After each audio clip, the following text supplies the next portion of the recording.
Thank you. Thank you very much. Thanks everybody for coming to this first plenary session. Well, I think the stage has been set. The challenge has been met, posed, and by the keynote speaker, Dr. Fulner.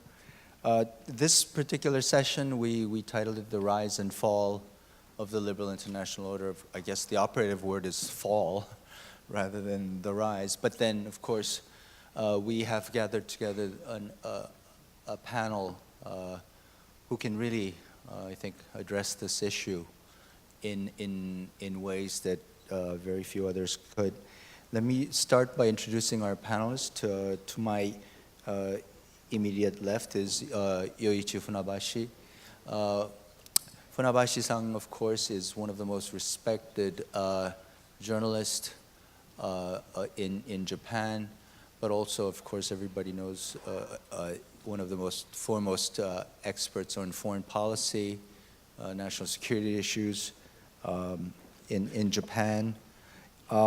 He's also founded this influential, timely think tank, which initially was called Rebuild Japan Initiative, the way of rethinking Japanese governance system in the wake of the Fukushima nuclear disaster and the Tohoku earthquake. The think tank has recently been renamed the Asia Pacific Initiative, and it is Funabashi-san, it's really a pleasure to have you. Thank you. To his left, of course, is Honorable Karel de Gucht. He's the former Deputy Prime Minister and Minister of Foreign Affairs of Belgium. He was the European Commissioner for Trade from 2010 to 2014, and he's currently the President of the Institute for European Studies at the Free University of Brussels. Well, with that kind of bio, you don't really need further introduction. We have worked closely with him. We continue to work very closely with Free University of Brussels, and he's one of those who can really combine intellectual rigor with practice and experience. And Mr. de Gucht, thank you so much for joining us today.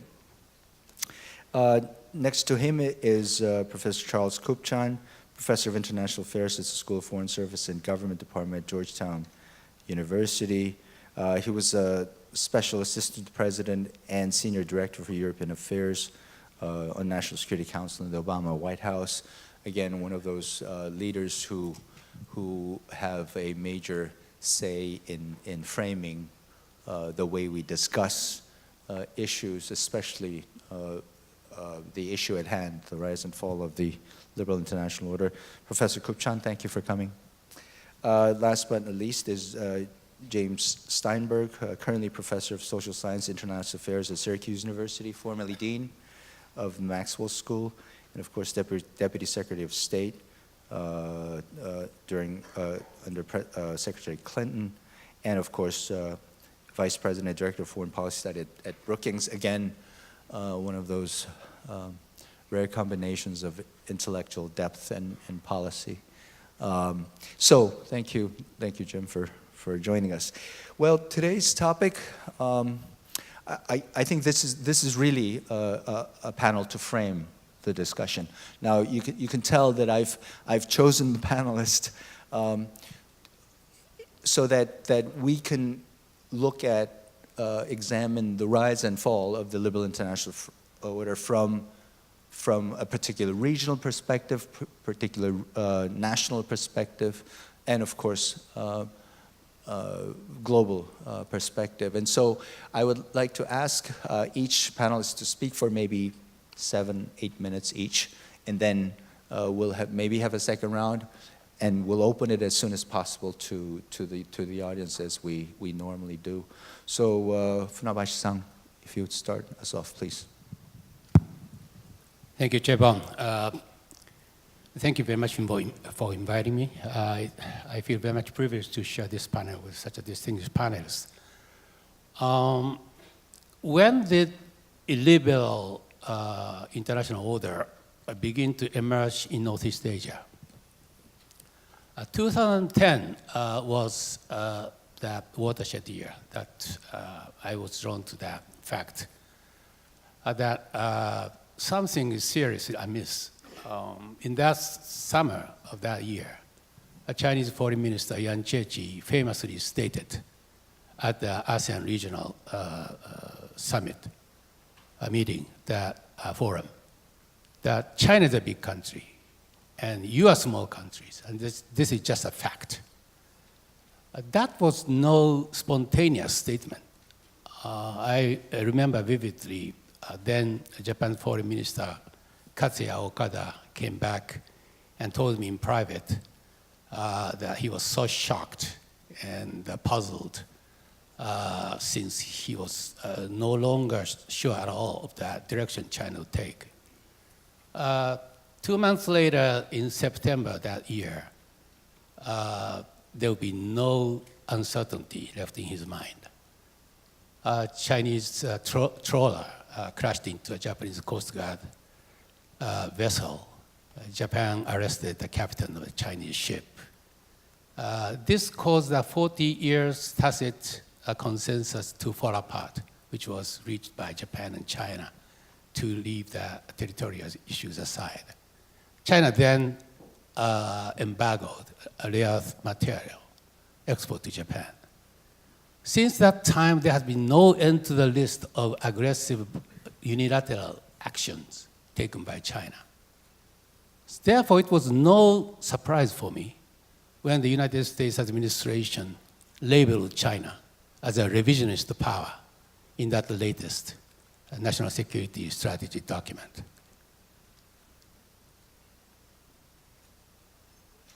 I think that rising nations tend to believe that the development was due to internal causes, hardworking people, a wise leader. But it must not be forgotten that the most important thing to a rising economic development is that international environment and the order it is embedded in. So without that collective goods provided within that liberal international order, US-led international order, peace and security of Northeast Asia would not have been possible. Over the past 70 years, Japan and South Korea, as Chaibong described as a poster child, have been the large beneficiaries of that liberal international order, became the economic miracles. China was later able to realize its own economic miracle when China joined the liberal international order in the 1980s. This order is now in crisis. And for Japan, the withering of the liberal international order is more critical, even more critical, because domestic governance and the principles and rules of the orders are inseparably tied together. If that liberal international order is weakened, it then weakens that model of political governance within Japan. So what are the driving primary drivers of this threatening the health of the liberal order? I think that power shift between US and China and globalization, technological revolution, and demographics, those are three overarching trends and impacting on the liberal order. given the time, I would not delve into that too specific.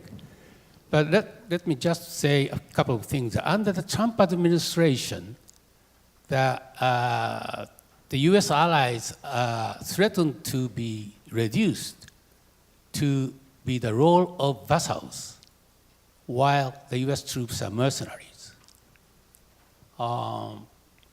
The Trump administration, well, perhaps that at the very least, Mr. Trump himself gives the impression that they do not care much about that alliance, even though the alliance is and has been and is the most critical foundation to uphold that liberal international order. When it comes to that trade for Trump administration, import, deficit, and multilateralism are the villain, while the export surpluses and the bilateralism are the heroes. The multilateral trade policy has been one and the same as the regional Asia policy, but Mr. Trump now has decoupled them. In the meantime, China, by applying the technologies, fourth industrial revolutions, AI, big data, and facial recognition, and so on, they actually have harnessed those technologies and creating a sort of digital Leninism by using a system of social credit to control their citizens' behavior. And China 2025 gives the expression for the opportunity to China to geopolitically leapfrog the West and Japan. And China has now begun challenging that US-led institutions and ideology with their parallel institutions and a set of state-led capitalism. So the core of the problem is not about the Thucydides trap, which is too fatalistic with binaries between war and peace. The problem is the gray area between those two binaries, chipping away from within the legitimacy and authority of the rules constituting that order could result in eventual destruction of the liberal international order.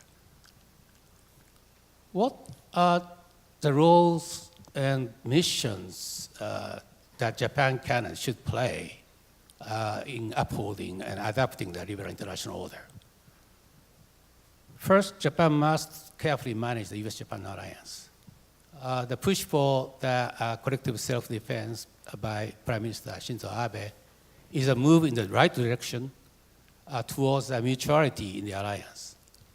Still, for Japan, given that North Korea has become to be a de facto nuclear weapon state, that securing that assurance of credible, extended nuclear deterrence from the United States is of paramount importance. The US-Japan alliance is coupled with that non-nuclear proliferation treaty. So Japan's non-nuclear status actually comes the part of this package, strengthening the trilateral unity between Japan, South Korea, and the United States, and playing the long game to deter and contain that North Korea's nuclear threat is imperative for the denuclearization in East Asia. Japan must ensure American commitment to Asia, starting its return to TPP framework, that Japan also needs to create that Asian regionalism, open and free, by implementing and broadening TPP-11 and realizing that geo-economic cooperation among Quad countries in ways not to exclude, but to compete and cooperate with China. Japan must stabilize its relationship with China. But the greatest challenges posed by China is its attempt to replace that US-Japan alliance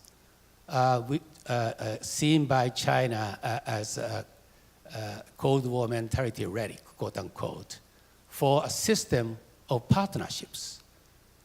So it is critical for Japan to determine what extent Japan should compete or cooperate with China to adapt the liberal international order. Finally, Japan has managed to promote the democracy by buffering against that drivers of populist politics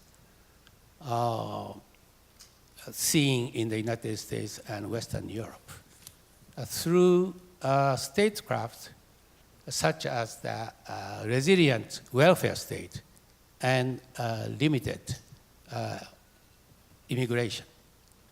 So to be recognized as a reference point to guide governance elsewhere, Japan cannot merely set example for others. It must, with others, exchange experience and build capacity. Thank you. Thank you so much, Funabashi-san. I'll now turn to Mr. de Gucht, please. I think it's already on. Okay. Thank you very much for inviting me here. And the first thing I would like to do is establish the distinction between liberal international order, liberalism, and democracy. Because democracy cannot be limited to voting results. I mean, it is when democracy evolves in the direction of fundamental rights, fundamental principles, fundamental values that you uphold even towards minorities, that you get into a liberal system. And I think it is very important to make this theoretical distinction, to have a clear view on what we are really discussing. Are we discussing on democracy? And then you can have different ideas about that.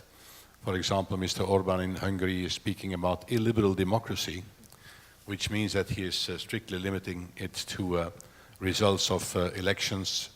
And the same goes, for example, also for Mr. Putin. No, that's what we are not, I think we are not aiming at that. What we are aiming at is a more broad definition of democracy that is in fact guided and even directed by fundamental values that we have established after the Second World War in a number of international declarations, the Universal Declaration of Fundamental Rights, the European Declaration, the European Charter, and the same goes for other regions in the world. I think it's very important to establish that distinction from the start. If you look at the three main clusters or regions, let me start with Europe, which is mine. You have in a number of member states of the European Union the surfacing of elements of illiberal democracy. You have it, for example, in Hungary, you have it in Poland. You also, some claim you have also the same phenomenon in Great Britain, and you could put question marks on Italy, for example. Now, what is very important, I believe, to see is that the reasons for these developments surfacing are not the same in each of these countries. For example, if you look at Hungary, this is very clearly an opportunistic reaction by Orban with respect to migration. That's what it is really about, because if you look at the economics of Hungary, it's obvious that they have been helped very much by the enlargement of the European Union. And by the way, if you look at the personal history of Viktor Orban, he started as a left-wing liberal. who was immediately after the fall of the Berlin Wall claiming that now finally the Hungarians would benefit the fundamental rights. So he has gone through quite a development in the wrong direction. And that's really mainly about migration. And if you look at Europe in general, this is really a very important issue for all of our democracies. I believe even more than, for example, in the US or in Southeast Asia. Because we are, if you look at the geographical position of Europe, it's obvious that we are very much exposed in this respect.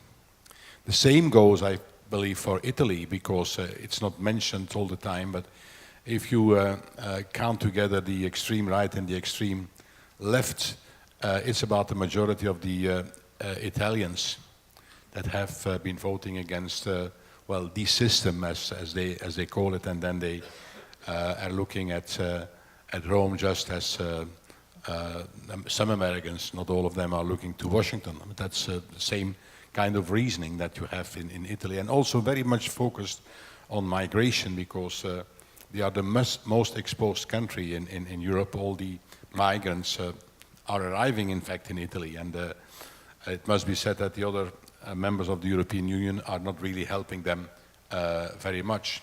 Poland, I believe, it is different. It's quite different. That's about traditionalism versus modernism. It's about the cities against the villages and the countryside.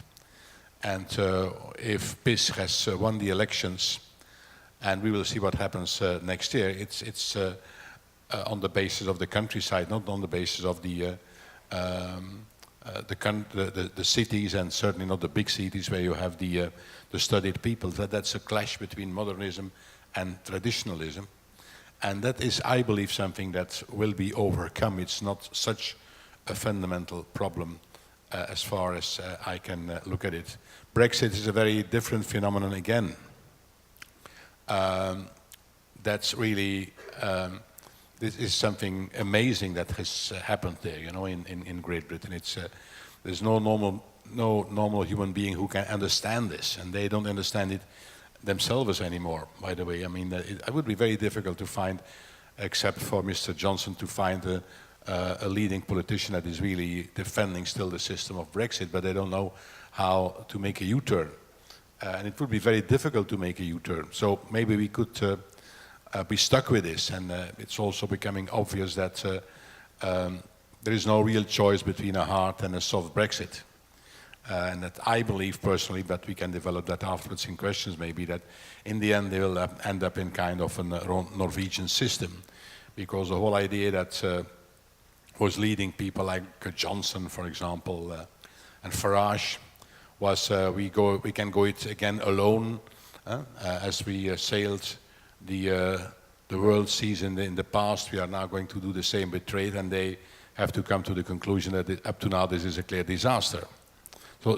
So I just wanted to show that if you look at Europe, it's not one region. You have to make a clear distinction what's happening in these countries. It also means that I don't think that the whole, this whole development will get out of control.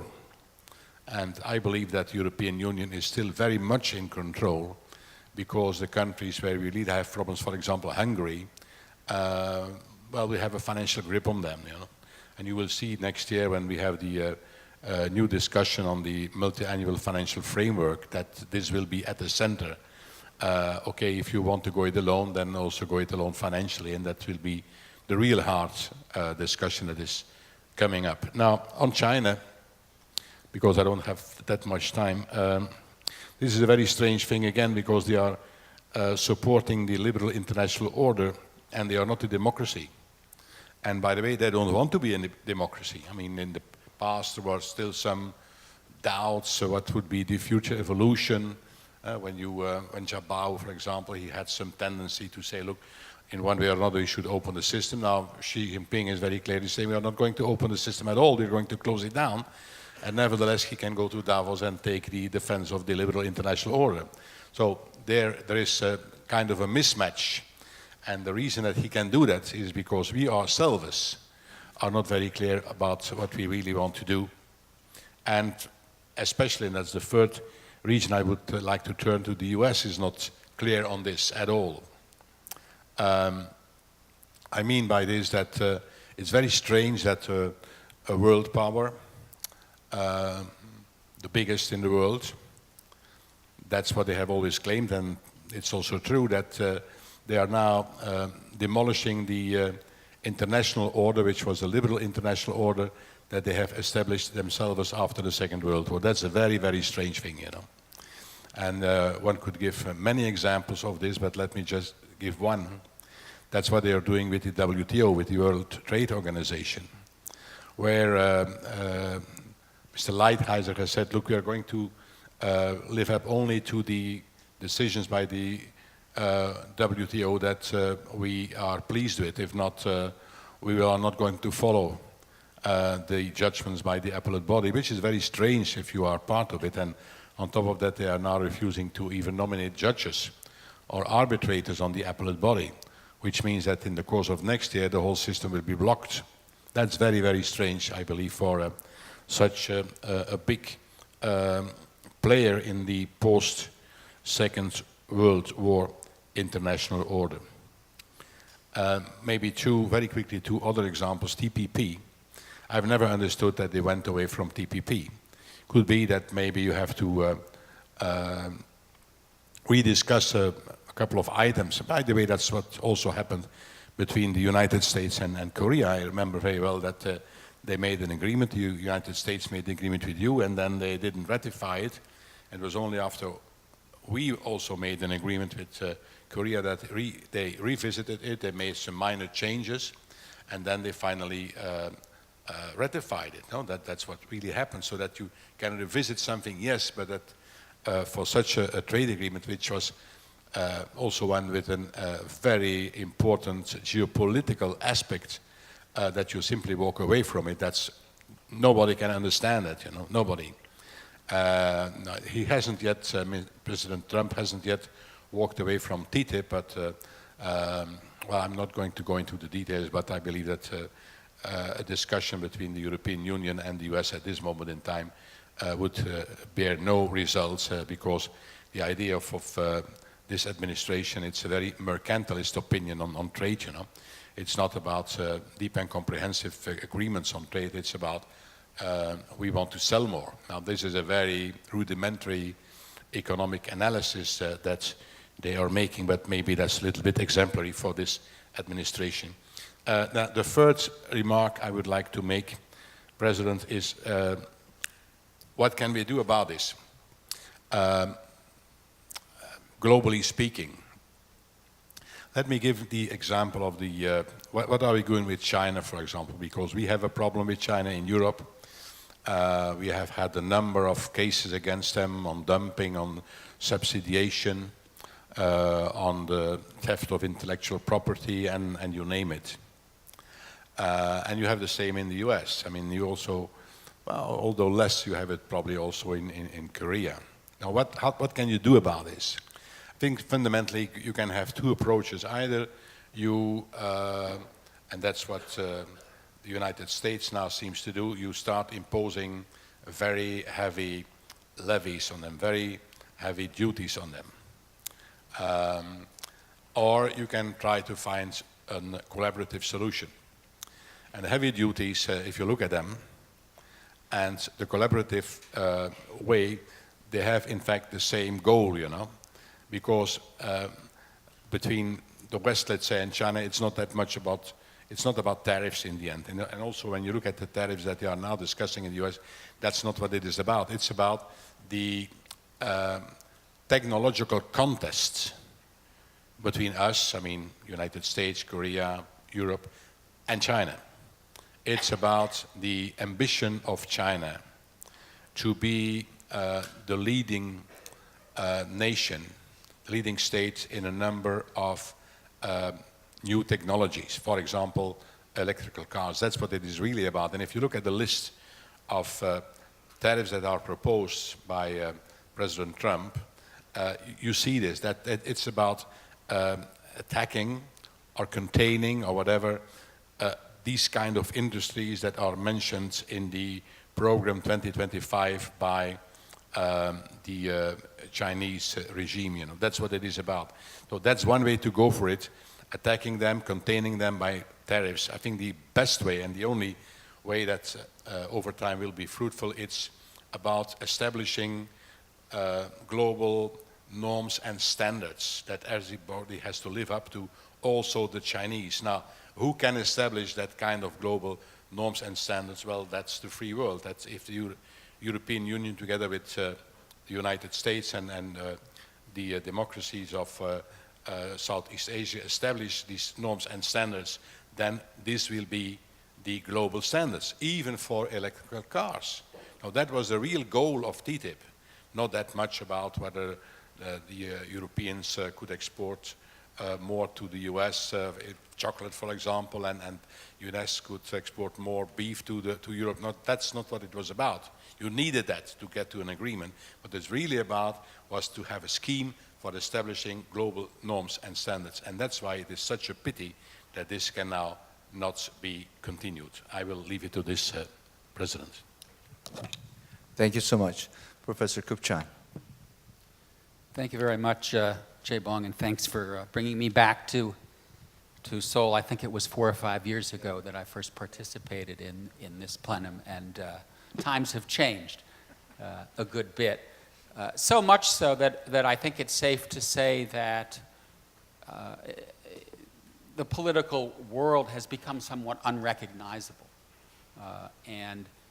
In my own country, we're going through a period of political change that I think many of us never thought we would see, in the sense that those of us who live in the United States or in Western Europe, I think we thought perhaps in a diluted way that we had made it past history, if you will, in ways that I think if you live in this part of the world you never felt, because it's still dangerous, it's still living in history.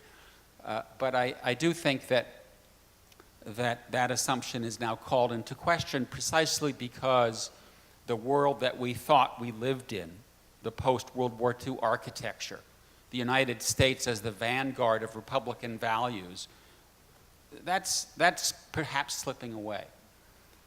And the one kind of point that I'll make that to me drives home the gravity of the moment that we're passing through is that if you were to ask what 2 countries were most responsible for building the world that we live in today, the world that South Korea has taken such good advantage of, the answer is the United Kingdom and the United States. Because this world of human rights, of liberal democracy, of globalization, of free trade, that really began at the end of the Napoleonic Wars with Pax Britannica. It lasted until World War I. There was an interregnum until Pearl Harbor, and then the United States picked up the baton, and Pax Americana in many ways built on the norms, the rules, the institutions, the habits that took shape during the era of British hegemony. We now are in a situation in which the United Kingdom is tied up in political knots, is engaging in one of the most stunning acts of self-harm that one can imagine, in the sense that it is hurting itself economically, it's hurting itself politically, and it will spend the next few years in doing almost nothing but hurting itself. For what? So that Brits can sit around and say, we no longer answer to Brussels? So that they can have a few less Poles living in London? It just doesn't make any sense. And we have in my country a president who is openly dismissive and hostile toward Republican values and to the order that the United States and its key partners have spent most of the last 80 years building. He has openly said in his UN speech, let's go back to a world of hard sovereign nation states. At least he's explicit. You want to go back to that world? Let's go. Welcome to the 19th century. Is that a world we want to live in? Let's debate it. I don't think so. I think we've made a lot of progress since World War II escaping from that world. Now, what's going on here? I think that we are living through a historical moment in which a change in the underlying mode of production and profound shifts in the global distribution of power are occurring at the same time.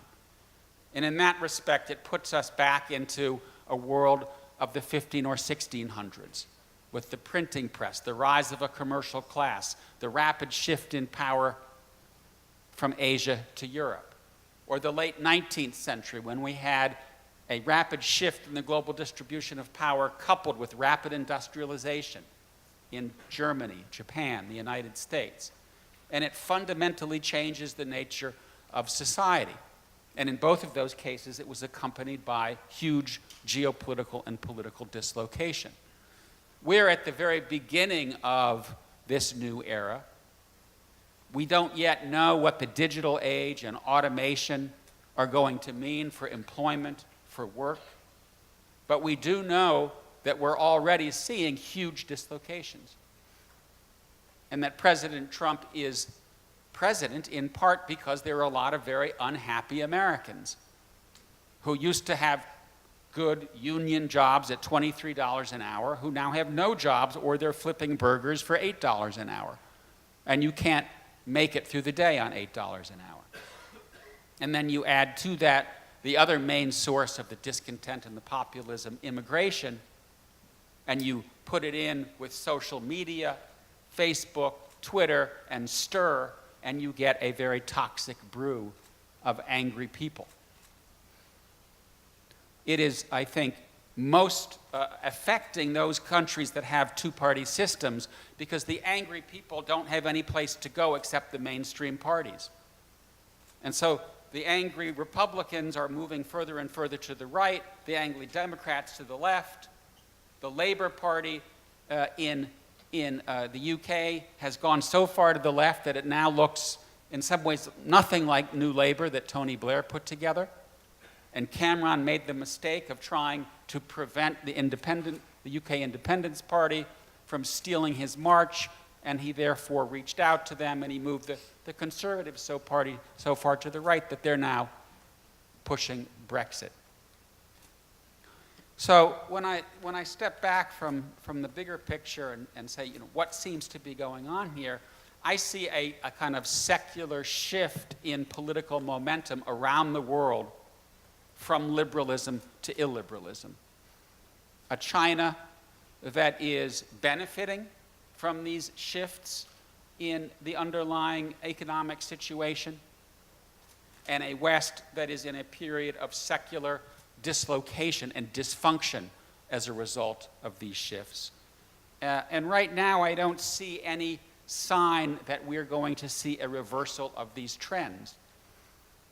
And as a consequence, I think we're just seeing a world in which illiberalism has a political momentum that we have not seen since the pre-World War II era.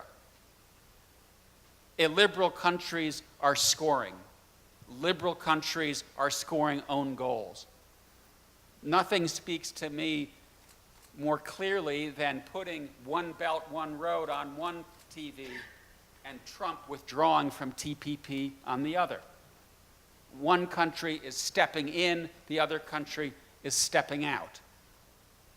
And it seems to me that when you look at this pattern, it suggests that we are living through a period in which illiberalism is on the ascent and liberalism on the decline.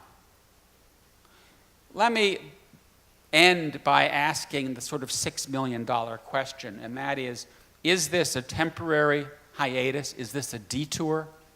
Or is this a historical inflection point in which the forces of history, if you will, that we thought were going to prevail seem to be reversing themselves? I don't have the answer to that question. Nobody has the answer to that question because it's still too early. We don't have enough evidence. We don't have enough data points to make a judgment. But I do think that a lot will turn on what happens in the United States. And that's because I think the U.S. is still too important. It's still too powerful. I welcome the fact that the EU is trying to fill the gap. I think it's great that South Korea and Japan and others went ahead with TPP minus the United States. If Trump pulls out of the Iran deal, which I think he's going to in a matter of days, then I hope that those parties that remain in the deal stand by it. In other words, keep the corridors open to Trump. It's great that Macron is there today. It's great that Merkel will be there on Friday, but don't give in. Don't let him pull down the order. Stay in the game. But I don't believe that in the end of the day, South Korea, Japan, and the EU can hold down the liberal fort if the United States is trying to pull it down. And so that leads me to my final reflection, and that is, how long is the Trump era going to last? In the end of the day, I am an optimist about the United States. I think that the raw material is there. We have great universities. We're an immigrant country. Look at American demographics and the angry white Christians that are the foundation of Bush's electoral constituency. They're in decline, and that's part of the reason that they're screaming angry. But the country is getting younger. It's getting less white. And as a consequence, I don't think that the Trump electorate is the wave of the future. If you look at recent data points, polling, the by-election in Pennsylvania, elections in New Jersey and in Virginia, you have reason to believe that the Democrats are going to do very well in the midterms and that Trump will be a one-term president. That having been said, I think there is a reasonable likelihood that Trump is going to be reelected. And let me just tick through a few observations that it is worth keeping in mind. First, Trump has a base of about a third of the electorate that loves the guy. And when he does things that many of us are uncomfortable with, equivocating about neo-Nazi marchers, calling for a wall on the border with Mexico, they love it, and they're going to continue to love it until the end of time.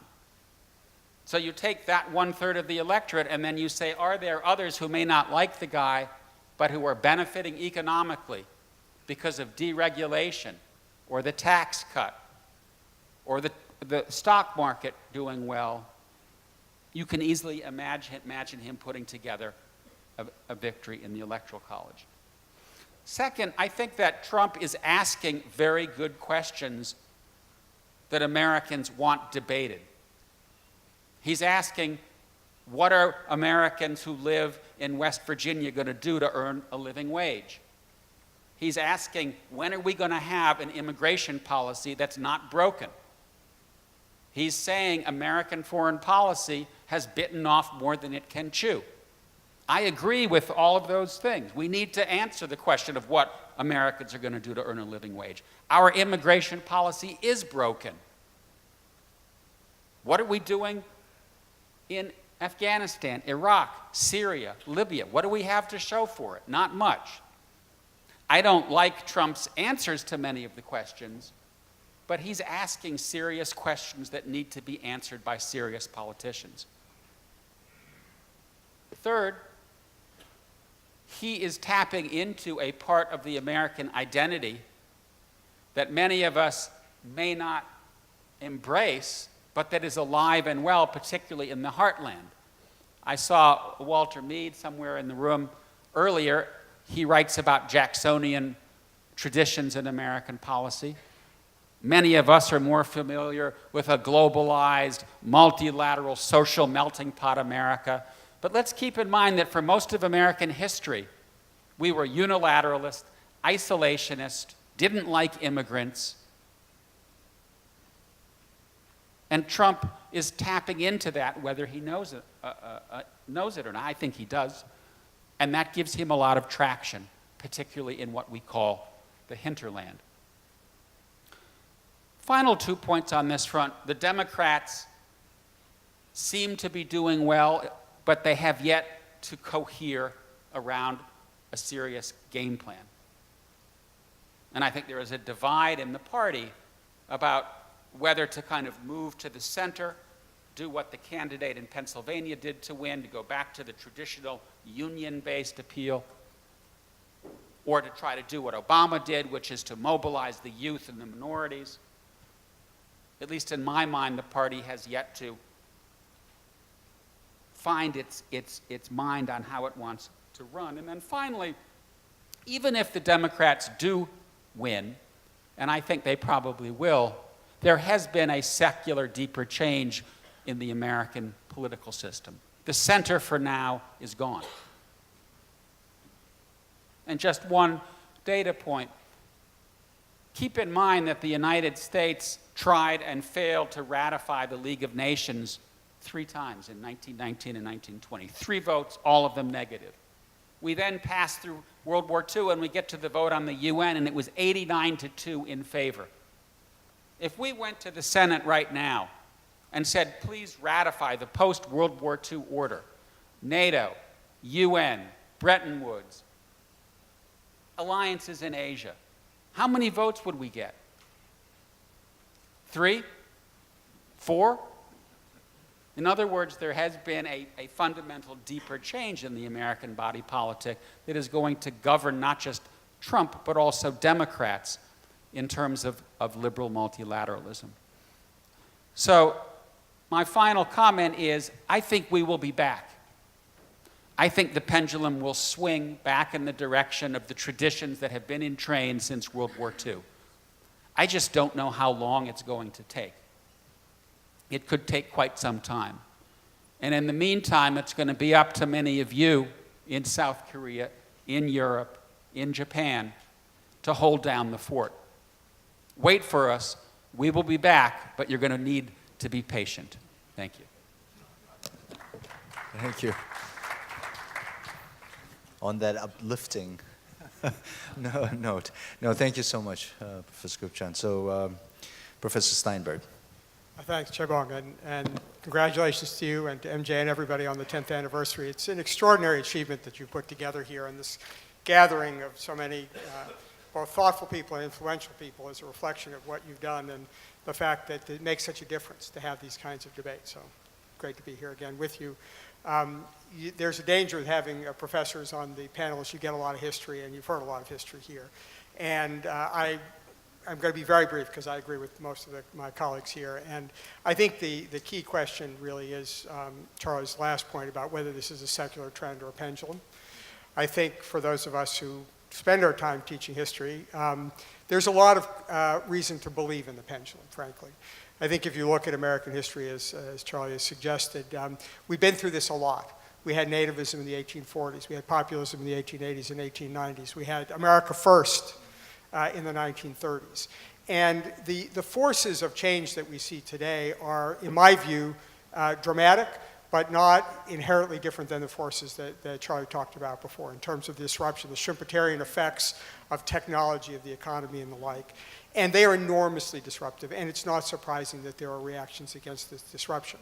The question, and in every time in history, if you go back and look at these debates, people have looked at these changes and said, well, in the past we've recovered from them, but this is different, and this time we won't. We won't be able to create the jobs. Technology is going to make it impossible. It was said with the cotton mill. It was said with Henry Ford and the assembly line and the like.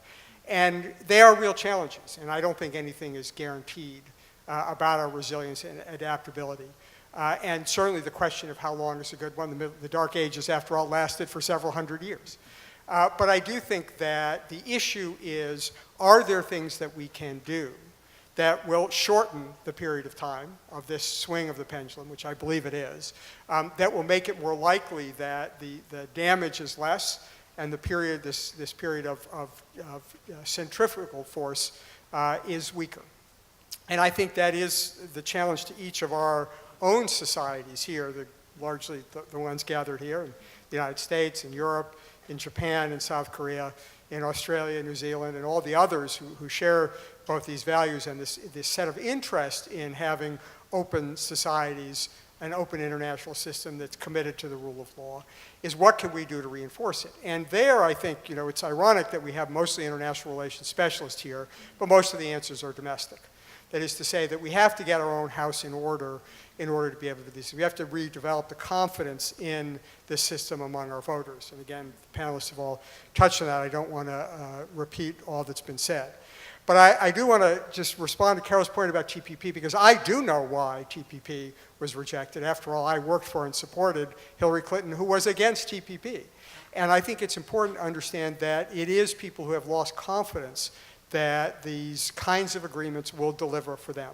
They've lost confidence in part because of the substance, which is hard to understand for the reasons you said. These are lots of benefits for the United States. But it's more that they've lost confidence in the elites who brought them together. That is, people are mistrustful of being told this is what's good for you. I happened to be in London the week before the Brexit vote. And it was pretty close in terms of how it was going to come out. And for me, the decisive moment, and the thing that ironically led to the success of Brexit and the defeat of the Remain, was the strong and perhaps a bit strident voices of the establishment, of the experts, of the head of the Bank of England, of the head of IMF, telling the British people that this is what they needed to do because this is good for them. It's not that they were wrong.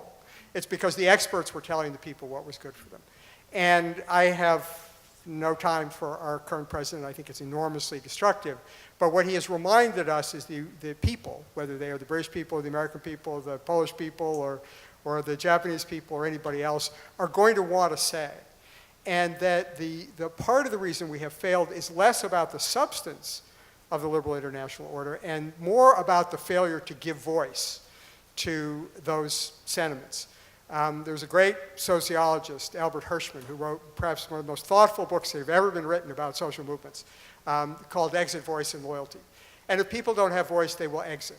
And voice is participation. And we should know that as democratic societies, that participation is really critical. And if they don't have voice, they will exit. And that's what we've seen. We've seen an exit of our publics from this sense of commitment. And for those of us who were part of this establishment, I think we have to recognize that just because we have expertise and experience doesn't mean that we can simply walk away from our publics in terms of what they think. The experience of the Green Room, the secrecy around the trade agreements, and all of that is enormously eroding of public trust and confidence. We have to be willing to have more transparency, to have more engagement. As painful as it is, as difficult as it is, for all the reasons that Charlie said, it would be hard to get votes for all these things. But at the end of the day, if we believe in our liberal democracies, then we have to believe that the only way to sustain it is to engage our publics and to create a sense of ownership in these things. That's hard work. We're not used to this. This is not what we are trained to do, is to go out into the grassroots, to the bars and taverns of upstate New York and talk to the farmers and to the people who are laid off or the people who are on opioids because they've had a difficult life and they don't see a future, and to try to persuade them. It's been a sobering and important experience for me to live in a very different community than the community within the Beltway. But that is our challenge. And it's not one that I think we can't necessarily succeed at. It's not that the story we have to tell is wrong about the values and the benefits of liberal international order, but we have to be able to be convincing to the people who need to believe it. I think that's our challenge. We have to rebuild our educational system. We have to create a real sense of opportunity for people who don't want to feel left behind, whether it's the coal miners in West Virginia or the people who used to work in the factories in Schenectady and Syracuse.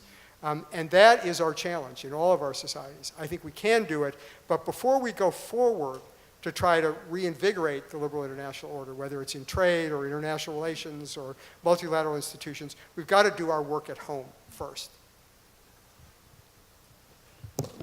Thank you, Jim. It's, as Jim, you just pointed out, it's,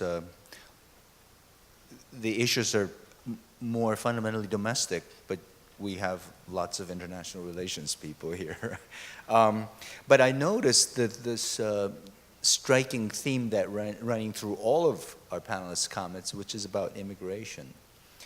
I know that this debate is about the international order, but again, taking cue from Jim, maybe If we can just turn briefly to immigration issue before we open this up.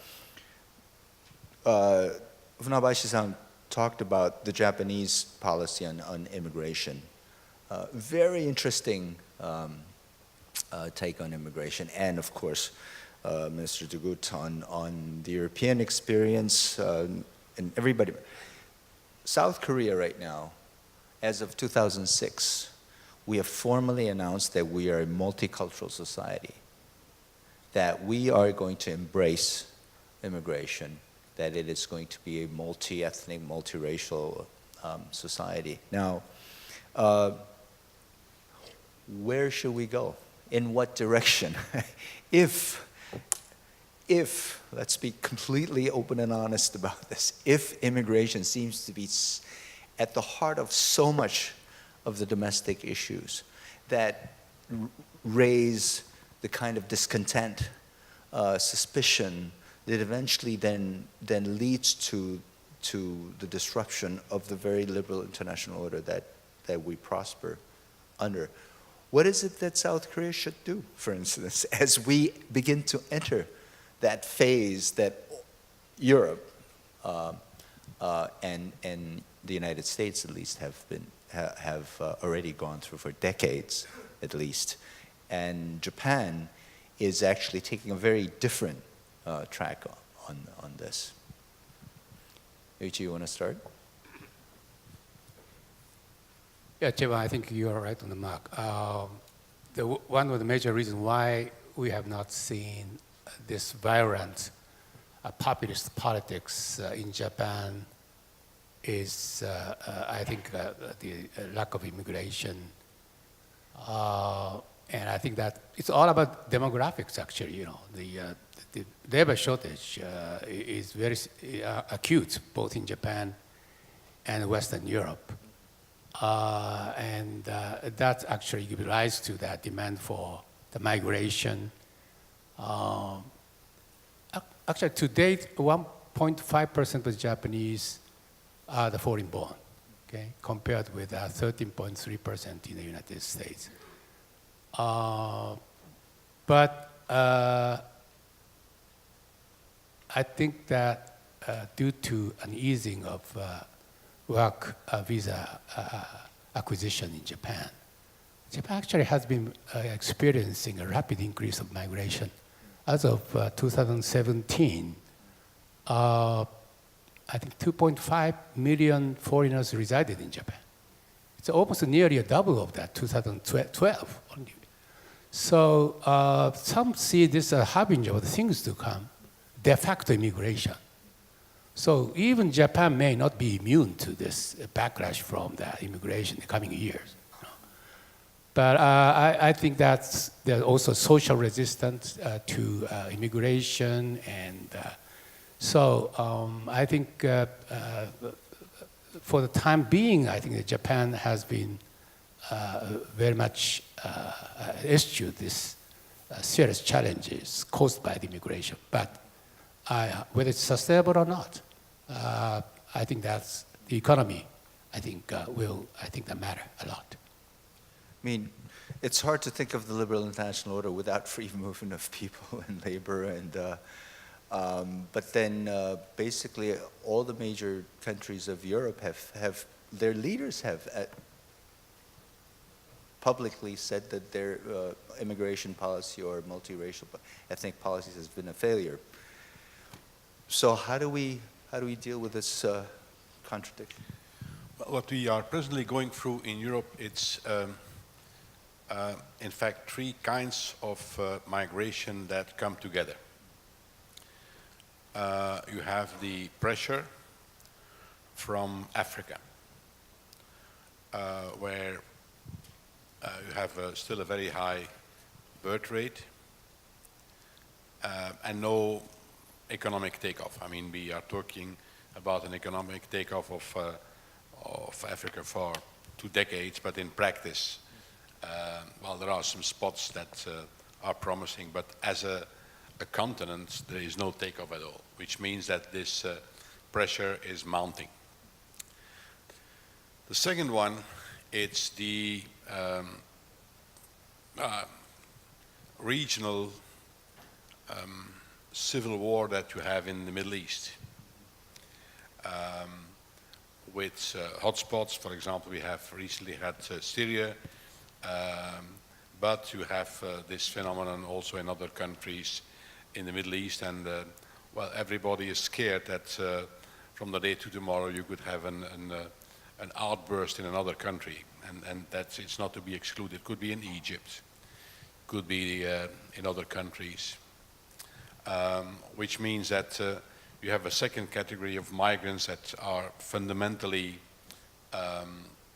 linked to war, be it global or individual,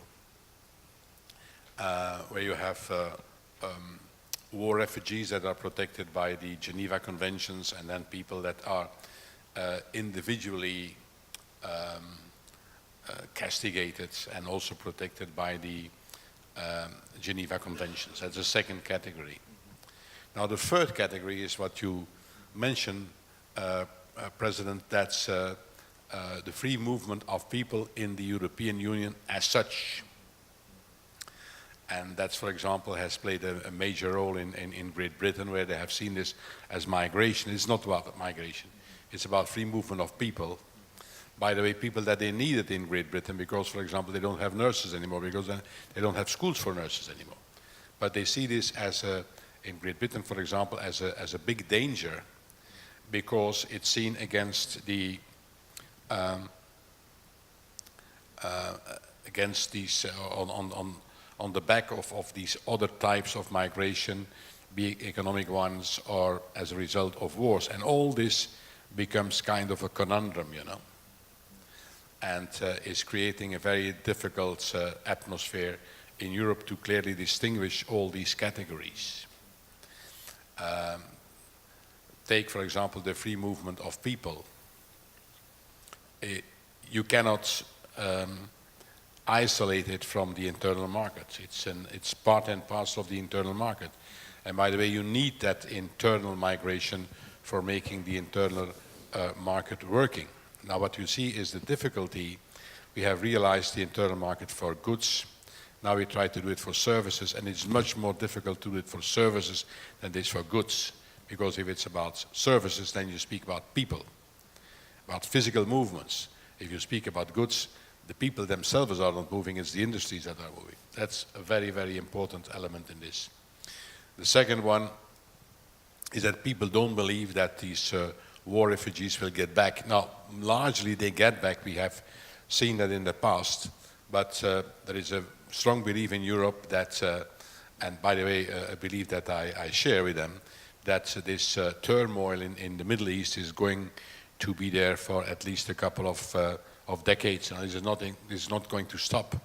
And people fear that this whole pressure from Africa is only mounting. So that's a very, very complex migration situation we are in.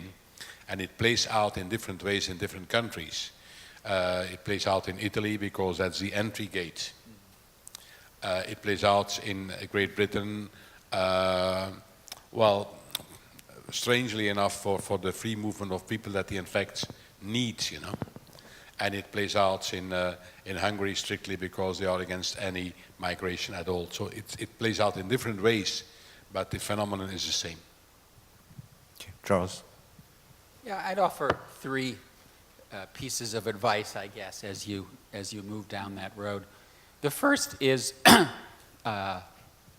keep your eyes on the economy. My own read of why Trump's racist and nativist appeals get traction is in part because identity politics matters more when people are economically dissatisfied. And if Joe Blow were earning a living wage and was economically optimistic, and then a Latino or a Muslim from Syria moves in next door, I don't think they care as much. When they're hurting, then that Latino or Syrian refugee becomes a scapegoat. So immigration in hard times is different than immigration in good times. The second point would be that in general, countries that have an an ethnic definition of nationhood have a much harder time with immigrants than countries with a civic definition. And the United States has been blessed with a civic definition from the get-go, even though we've had regular bouts of anti-immigrant sentiment and racist sentiment, but people don't really say, this person is not an American. They may discriminate against them because their religion or the color of their skin, but they're an American, right? I think that in Europe, even in countries that have a civic definition of nationhood, it's still hard. I remember, I was a grad student at Oxford, and I remember one day sitting around with some colleagues, and one of the people there was an Englishman, Jewish, and another student said to him, "You might be British, but you're certainly not English." And I was like, wow. And I think in France, you could have a third generation, fourth generation Frenchman, but born in Algeria, and they're treated differently than the person who's been eating brie and baguette for the last 1,000 years. And so I would encourage you to think through a narrative that tries to get away from ethnicity as a definition of citizenship to one of participation, territorial residence. Because otherwise you're going to run up against this. And then the third would be self-consciously develop strategies of integration and assimilation. One of the things that I worry about in my own country is that American society is becoming more fragmented and balkanized, socioeconomically, ethnically, and racially. Right? We don't have conscription anymore. We don't have national service. You know, I have young kids, and when I'm thinking about how do I make sure that they grow up in a multicultural, socioeconomically diverse America, the only answer I've come up with is make sure they go to public schools. Because after that happens, they probably will move off into some track which will separate them from many others, and I don't think that's good. You know, I think Jim's comments about what it's like to live in upstate New York are instructive. We need to make sure that we are engaging across socioeconomic and ethnic boundary lines, especially because the current wave of immigration to the United States is much larger than we've ever had. And you know, we seem to be heading towards being a bilingual country, you know, and I do think that we need to work harder on making sure that the processes of assimilation and integration that have worked well for several centuries keep working. Thank you. Jim. Just a brief note following on to that, because I agree with everything that's been said. There's a temptation to think that government policy can do a lot to do this, and I don't think it can. I think this is a place where civil society has to take the lead. It has to be in the community organizations, in the schools, in the churches, and other kinds of groups that have credibility in the community, that take responsibility for this integration. I mean, that's, if you want to see where it does take place, it takes place in the churches, in these communities, where people are accepted in where the social capital is being developed in society, which is not largely through government policies. I mean, obviously there are things you can think about for government policy, but at the end, if it's community leaders who take ownership of welcoming and bringing newcomers into it, and take responsibility in the community speaking out against discrimination, against prejudice, that has much more of an effect than having somebody in Washington or Seoul or wherever trying to tell people that this is what they need to do. So it's really engaging with civil society and making them part of the process in which the new community is welcomed and integrated. I think that's really the key to success. Okay, thank you. I think we've identified, or we've tried really to link the domestic foundations of the troubles of the liberal international order. I think it's, we all agree that ultimately the liberal international order is beneficial, despite all the self-doubt. It's a matter of how do we sustain it in the meantime until we find the right leadership and create yet another consensus. I'm just going to open it up to the floor, but I'm trying to derive at least a sliver of hope and some sense of optimism from this panel, other than the fact that we believe in it. The future seems to be actually very, very rough and actually very, very tough, whether we're coming at it from a pre-liberal, pre-multicultural side of things or a post-liberal or post-multicultural side. Chaibong, I mean, I'm happy to be the optimist here, but I think we're in a kind of recueillir pour mieux sauter moment here, which is we do need to step back. We need to look at the roots, but we also have to have conviction that what we believe in is in fact right, and that human aspirations are far better served by this order, and that people will want that. But it is not to obsessively hold on to the glories of the past, but also to not lose confidence in those driving forces. I mean, I do believe that these illiberal systems are not sustainable. I mean, I think we're worried about the sustainability of liberal international order. I would argue that these illiberal systems are not sustainable, that people will not forever put up with this. Even in the Chinese model of we trade off your freedom, your individuality, your innovation for prosperity, that people will want more. It is the nature of human nature to want more. So I think there's a root reason to believe that this is a project that can and should succeed because it is more conducive and more congruent with what people's aspirations are. But we just have to recognize that we can't just sort of blindly think that the answers which worked in the mid-20th century are going to be the same answers to sustain it as for today. Yoichi, briefly. I also basically optimist of prospect of American revival of democracy and leadership. Certainly, I think America's allies and friends in this region will patiently wait for the Americans to come back. But some countries will not wait. Some countries, like China, Russia, could exploit this vacuum, lack of leadership. We may see during that time sort of hierarchical, sinocentric order, which the Chinese interests and preferences are primordially considered by the neighboring countries. We may see the emergence of a Chinese standard of a digital economy here, exclusive against the other blocs. So I don't think that we have so much time, and I think that the reformists in the United States really should share this sense of urgency. And America alone cannot thrive without getting engaged with the world, because the world is getting bigger and bigger. Thank you. Mr. Good? Very briefly. Just one minute. I believe that in politics you can change things, provided that you are ready to fight for it.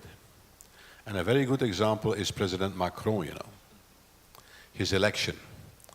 If you look at the last couple of, in fact, all politicians after de Gaulle, they have always been very critical of Europe.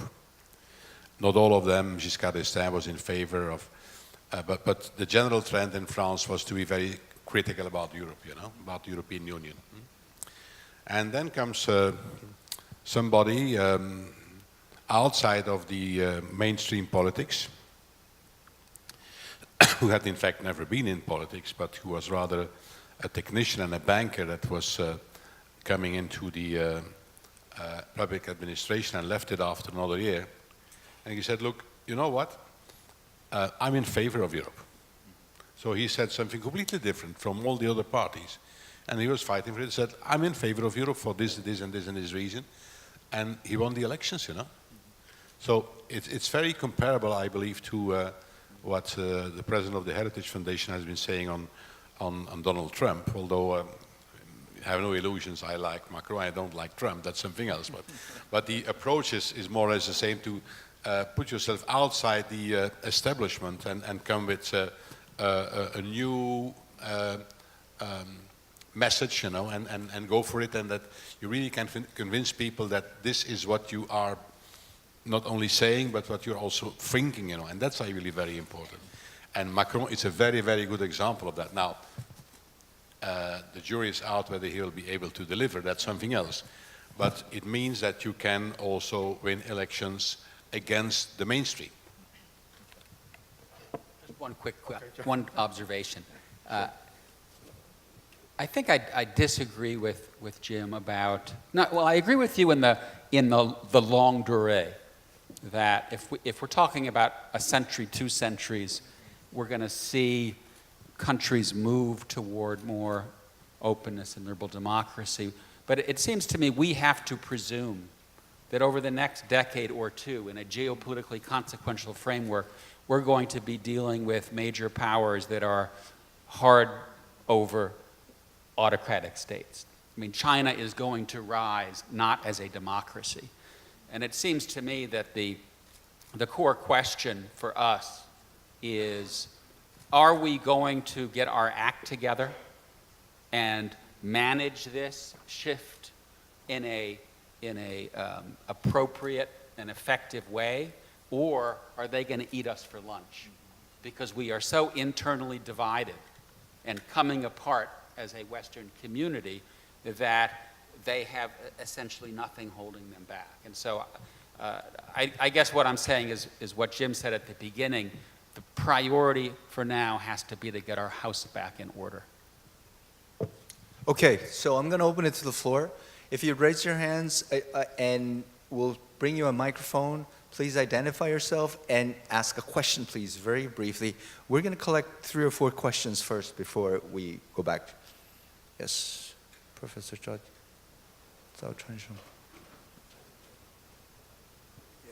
Zhang Zhao from American University of Washington, D.C.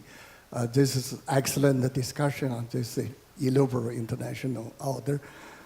I would like to connect the discussion into a couple of very concrete questions. We know that President Trump officially labeled or named China and Russia as the next rival. This is actually a consensus going on for quite a time in Washington, but now it's getting official.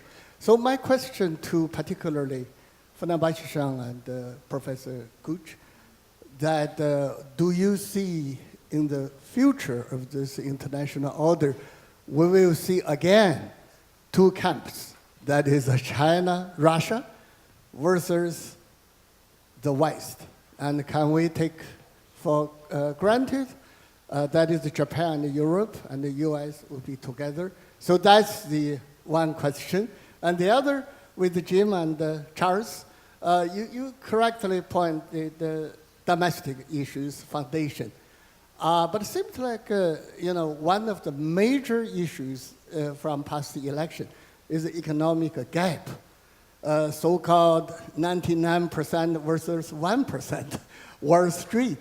Jim, you correctly pointed education and others, but I think this economic gap is more deeply affecting the voters. Do you see any hope to correct this gap in the next few years under Trump administration? Thank you. Thank you. Microphone to the front. Philip Stevens from the Financial Times. Actually, I just want to take up the second part of that first question. It's all very well, and it's true that those of us who support and are cheerleaders for liberal democracy have failed to recognize that large numbers of people haven't benefited from the open liberal system. In my own country, Brexit was driven by many things, but one of them you can find in a simple statistic. The richest in the last 20 years have seen their incomes quadruple, while those on average earnings have seen an increase of about 10%. So globalization hasn't worked for the great mass of the British people, particularly those people living in small towns, provincial towns, not in the big cities. But it's one thing to say, okay, the populists are right about the grievances and wrong in their policy prescriptions, but you've got to come up with some policy prescriptions to answer that. I mean, I'd suggest that tax policy in most of our countries has been regressive in the last 20 years, that competition policy in most of our countries has encouraged a rent-seeking capitalism that has damaged consumers and damaged workers, that education policies have meant that globalization and immigration has undermined the security at those at the bottom of the pile while enhancing the incomes of those towards the top. So I think they're absolutely right to say, look, these are domestic issues, but you've got to then move on and say, and I'm inviting them to do this, what are the answers in policy terms for domestic governance? Okay, one question. The lady in front. Thanks. Kate Brannon with Just Security. I wanted to ask about Trumpism beyond Trump. You know, if he doesn't get reelected, can we breathe a sigh of relief? This is over, or is it much bigger than the man himself? You know, could he inspire future American leaders that are like him, but perhaps even more effective at some of the things he's trying to do? And then what aspects of his administration, what effects are going to be more difficult to reverse? Thanks. One more question. Right there. TJ Pempel from UC Berkeley. One of the difficulties I think with this conversation is there's a temptation to think that there is an existing international liberal order and it's now in phase of decline, and it's in many ways too much of a binary. And I just wonder if, thinking about the fact that the pre-existing liberal international order was something that depended very much on US hegemony to provide a kind of benefit for the commons, to provide a kind of magnet to which Europe and much of Asia could be drawn, is not going to be replicated anymore. As Charlie said, the US is moving away from that notion of committing to everywhere in the world. And so I wonder if what we're really going to be looking at in the future is either a series of adjustments that are going to be very regionally specific, a possible development of a regional order in Asia, which may not be so liberal and so democratic, that's driven by China, a very different order in Western Europe that may have to deal with some of these issues of immigration, which are largely irrelevant to Asia, and possibly other regionally specific orders. Finally, one more question, gentlemen, right over there in the middle. Yep. I would like to ask a question about disconnect between the global intellectual community versus the others. I think the last about 3/4 of a century, since the end of World War II, we have made a tremendous progress in the success with the two guiding flows, democracy and market economy. And we were so successful, I think the intellectual community became very latent in the thinking, and they have been thinking in the closed mind, and therefore they failed to see the mass. I think the Edwin Fulner said earlier that it needs the outsiders in Washington to make the changes. For example, when Trump got elected, 85% of the intellectual communities in the United States did not see it that way, while the gamblers in Las Vegas saw it. Now, the point is, I think we were misleading ourselves, the market economy success, because to a large extent, this was financed by the US deficit finance, which is nothing but pumping the money into the global economy. And it came to a sudden end when US debt became too big, they could not go. So now is the time we have to look at new methodologies, but intellects were so convinced that what we have been doing is the right, and therefore they were not addressing new ways of doing it. I would like to ask your opinion about it. Okay. We've limited time. You guys got 1 minute each to answer all these questions. And we'll start in the reverse order. I'll start with Jim. Thanks. So they're great questions, and I'd just love to get more on TJ's, but I won't use my 1 minute to answer that, but go to Philip and another question about the U.S. So we're all preoccupied with history here. I'm just reminded of the Gilded Age, and the last time we saw this kind of tremendous discontinuity in terms of the equality and the concentration of wealth and the like. And we had an enormous reaction to it that took both the form of very, very dramatic and radical populism that led to violence in the streets, but it also led to Teddy Roosevelt and progressivism. And I think that there are some lessons there that are very important in terms of things like tax policy. Just read Will Hitchcock's new great biography of Eisenhower. It's important to remember in the Eisenhower era, which is a period of great success for the middle class, the highest margin, the tax rate for the highest, the marginal tax rate for the highest income earners in the United States was 91%. The upper middle class tax rate was 50%. Now, I'm not suggesting that we go back to those levels. I know Ed would have a heart attack if I were to suggest that we do that.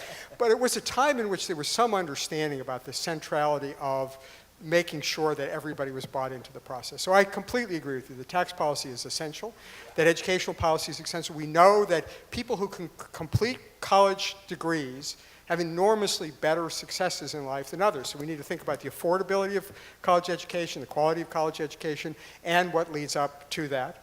And then we need to think about lifelong skills for earning, right? Which is we're in an environment in which the kinds of skills that people need to be successful through their careers.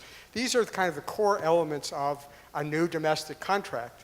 Issues like healthcare and health insurance and like, we just have to pay attention to. And the experience of the Roosevelt era, which understood the need to deal with the excesses that led to the crises of the Gilded Age, seems to me are very relevant today.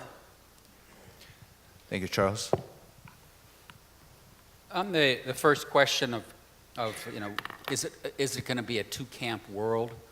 I don't think so. I think we're heading where T.J. Pempel took us, which is over time a world that becomes much more regionalized and much less globalized.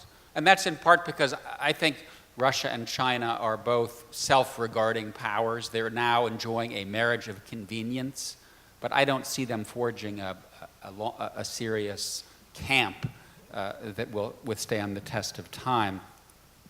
I think that, on Phil, your question, that Trump is selling a false bill of goods, right? Opening 2 coal mines and extending the life of an air conditioning factory, it's not going to do the trick. We don't have the answer as to what will do the trick.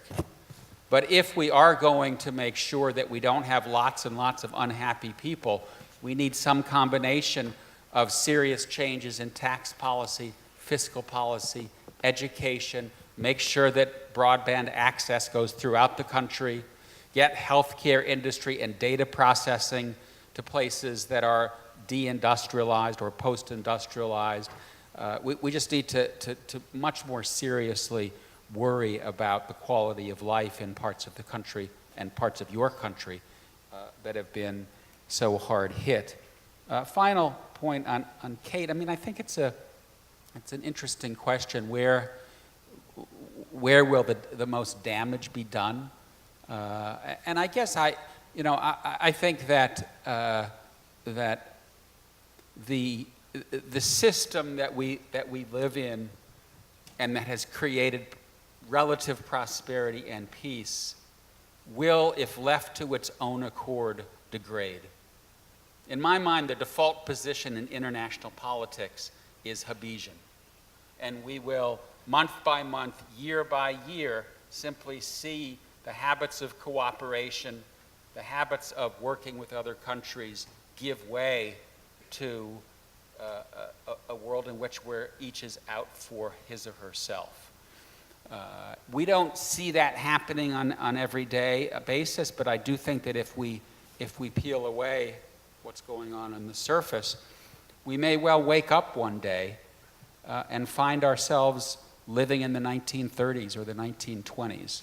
And that, to me, is a very scary prospect. Mr. Gucht. The first question was directed specifically at me, whether we go to a bipolar system. I don't think so. Also for a number of reasons that just have been mentioned. But it's obvious that as a result of the sanctions against Russia, both by the US and Europe, that Russia and China at this moment in time are coming more closely together. That's obvious. I believe that as a European, I believe we have to fix the situation with Russia. We have to do that.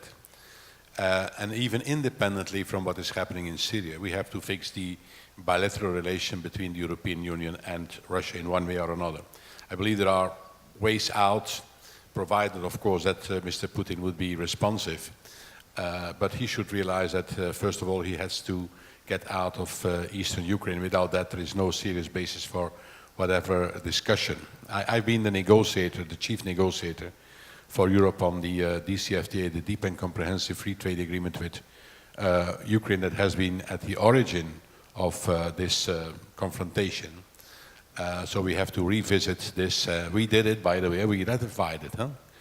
So we did not live up to the ultimatums by Russia, but now we have to fix it and have to find a solution amongst us. If not, at least for some time, Russia and China will continue to come closer together, and that's not a good thing, not for the US, not for us, not for anybody.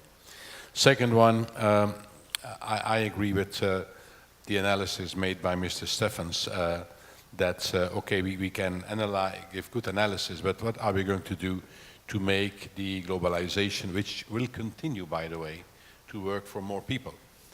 And that's essentially, I believe, a matter of tax policy. It's essentially a question of tax policy, not the kind of tax cut that has been operated by Mr. Trump. Although, President, you claim that it has worked also for minorities. First of all, it has worked for a very wealthy minority, the 1% at the top, and that's not going to fix the problems, but we have to do it. And I believe that in Europe we are better placed to do that than, for example, in the US. And I'm then speaking about continental Europe because we have a much broader tax base. The tax base in the United States and even in Great Britain is much smaller than it is in continental Europe. So there we have solutions, but we have to fix it to make sure that the wealth is more equally distributed, and that's, I believe, one of the main questions that we don't have that much time to give an answer to anymore. Thank you. Funabashi-san, you have the last word. Thank you. I think both China and Russia have share a global outlook and a strategic concept of multipolarity. But I think that they are not necessarily on the same page on this concept. I think Chinese concept comes with implicit assertion that China represents Asia. Right? Russia may not agree to that, may not embrace that. Russia has been an Asian power for centuries and will remain to be so. Secondly, I think with regard to that BRI, I think that Chinese BRI overture is basically designed to expand the sphere of influence. And inevitably, that will be met with strong resistance from Russia, India, Western Europe, but particularly from Russia. And when the United States should withdraw from Central Asia and even to some extent Middle East, I think that would be, the vacuum would be only filled by Russia, either Russia or China. So I think that competition will ensue, in my view. With regard to Professor Pempel's question, I think we should really try to rein in universalistic characteristic of US-led liberal international order with regard to that human rights, democracy, and value system part of the liberal international order. We should explore a more pluralistic vision of the order. A shift from a universalistic view of exporting a single social model to others to having a plurality of reference architectures is necessary in my view. Well, we've run out of time. That brings us to the conclusion of the first plenary session. I think we've succeeded in trying to set the tone and the breadth and the depth of our discussions for the next 2 days. Thank you for your active participation, and please join me in thanking the panelists for an excellent panel. Thank you.